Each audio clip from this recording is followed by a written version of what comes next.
Qu'est-ce que la DGSI, la PJ et le SI ont à voir avec le fait de cacher la parole de Dieu dans votre cœur? Nous sommes sur le point de le découvrir. Et au fait, rassurez-vous, vous n'avez aucun ennui. Dites, aimez-vous les listes? Celles-ci peuvent être difficiles à retenir, surtout lorsque vous devez garder chaque élément à sa place. Heureusement pour vous, j'ai une ou deux astuces qui aident à apprendre les listes du Seigneur. Un truc qui vous permettra de mémoriser cette liste de bonnes nouvelles en quelques minutes. Aujourd'hui, nous nous concentrons sur un passage bien connu concernant nos pensées. Il s'agit en fait d'une liste de 34 mots avec 8 catégories. Ceci peut sembler un peu rébarbatif, mais ne vous inquiétez pas, on s'en occupe. Cette liste est très importante parce que dans le verset que nous allons apprendre, Dieu nous demande de penser à ces choses. Donc, nous ne voulons pas les oublier, n'est-ce pas? Alors, comment allons-nous mémoriser Philippiens 4 et 8? Nous commencerons par des mots-clés. Les 6 premiers points commencent par les mêmes mots-clés. Tout ce qui est. Dites-le avec moi. Tout ce qui est. Incroyable, mais nous venons d'apprendre presque la moitié du verset. Passons à la section suivante. Pour les 2 derniers points, nous changeons légèrement les mots-clés et nous passons de « tout ce qui est » à « si quelque chose est ». Encore une fois, « si quelque chose est ». Bon, lisons le verset complet et vous verrez où nous voulons en venir. Philippiens 4 et 8. Enfin, frères et sœurs, tout ce qui est vrai, tout ce qui est noble, tout ce qui est juste, tout ce qui est pur, tout ce qui est aimable, tout ce qui est admirable, si quelque chose est excellent ou digne de louange, pensez à ces choses.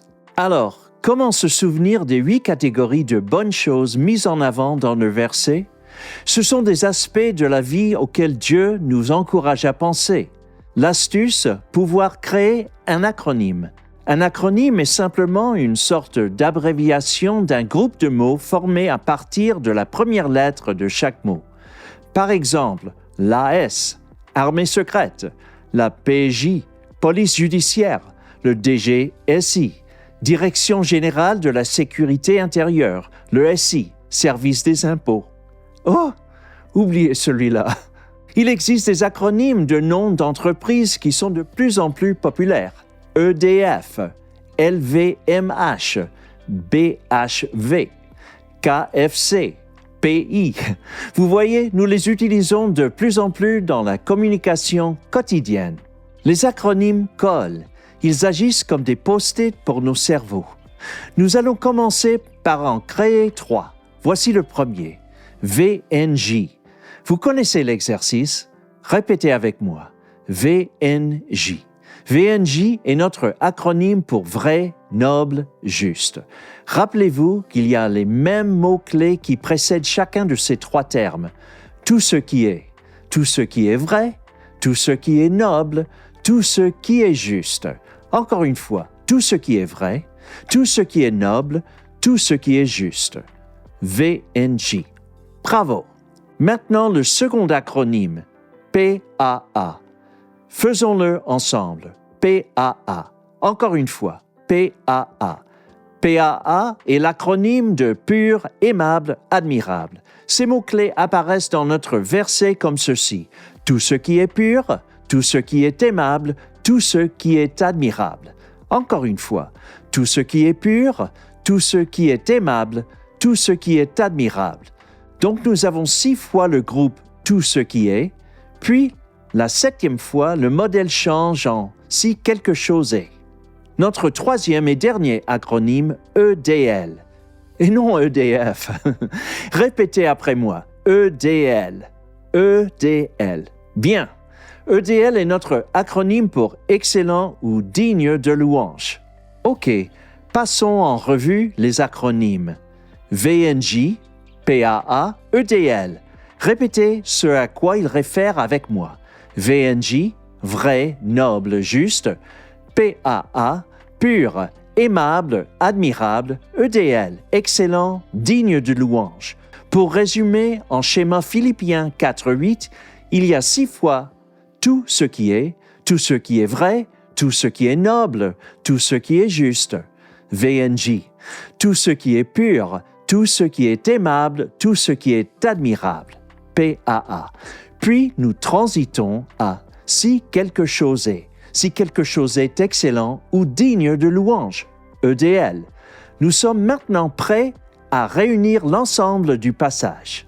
Philippiens 4 et 8. Enfin, frères et sœurs, tout ce qui est vrai, tout ce qui est noble, tout ce qui est juste, tout ce qui est pur, tout ce qui est aimable, tout ce qui est admirable, si quelque chose est excellent ou digne de louange, pensez à ces choses.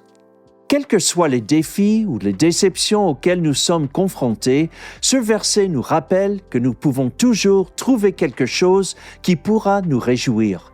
Recherchez les moments agréables et admirables de votre vie. C'est juste une question de perspective. Votre verre est-il à moitié plein ou à moitié vide? Nous pouvons même appliquer cela à notre parcours de mémorisation. Pour vous entraîner efficacement, apprenez à apprécier la façon dont vous vous améliorez, même au milieu de vos erreurs. En résumé, choisissez d'être heureux de vos progrès dans le chemin de l'apprentissage des messages de Dieu. Et si vous continuez à renforcer vos muscles de mémorisation, vous vous améliorerez. Je vous le promets. Suivons l'exemple de Jésus. Il est le bon berger. Un berger conduit ses moutons pour leur bien. Soyez un bon et patient professeur. L'étudiant qui est en vous et qui s'efforce d'apprendre les Écritures l'appréciera certainement. Revoyons notre verset une dernière fois. Philippiens 4 et 8.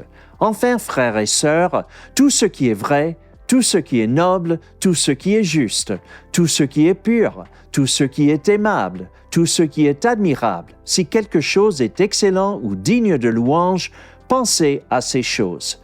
Voilà notre verset hebdo à mémoriser. Si vous appréciez ce contenu, n'hésitez pas à le liker, ceci nous aidera énormément. N'oubliez pas non plus de vous abonner et de cliquer sur la sonnette de notification pour savoir quand la prochaine vidéo sera diffusée. Frères et sœurs, que Dieu vous accompagne et qu'il vous donne un cœur reconnaissant. Profitez du voyage en continuant à apprendre les Écritures par cœur.